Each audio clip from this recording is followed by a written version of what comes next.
Aux confins des Pyrénées, la vallée de Betmal. Dans cette vallée encaissée, coupée du reste du département, on fabrique des sabots uniques au monde, en forme de croissant de lune.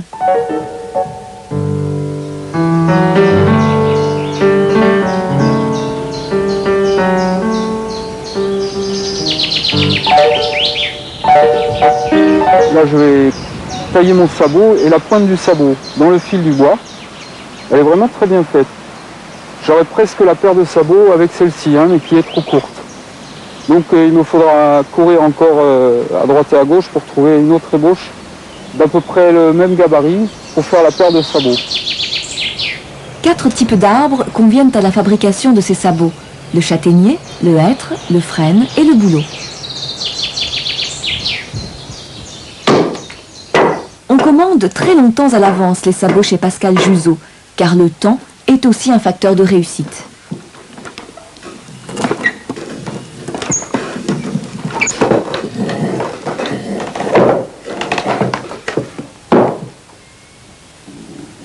Ce qu'il faut faire, c'est le poser, attendre des fois 1 heure, 2 heures, une demi-journée, plusieurs jours, et puis le reprendre.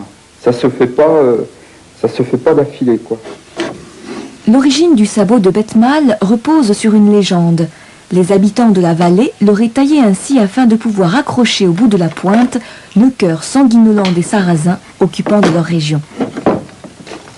Aujourd'hui, il n'y a guère plus que les groupes de danse folklorique qui portent ces sabots.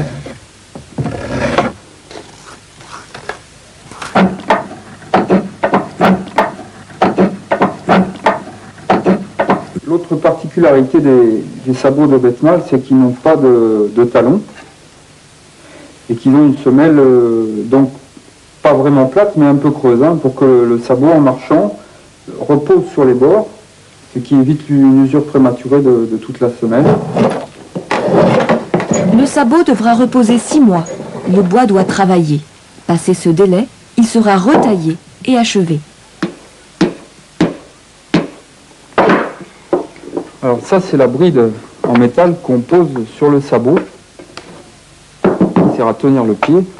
Et autrefois, ici, elles étaient en métal parce que c'était une vallée fermée, très pauvre, et les gens se servaient de tous les matériaux de récupération. Donc ça, c'était les boîtes de conserve, les brides. Le cuir que je vais poser sur le sabot, c'était des vieux souliers qui étaient découpés, récupérés. Donc tout était récupération.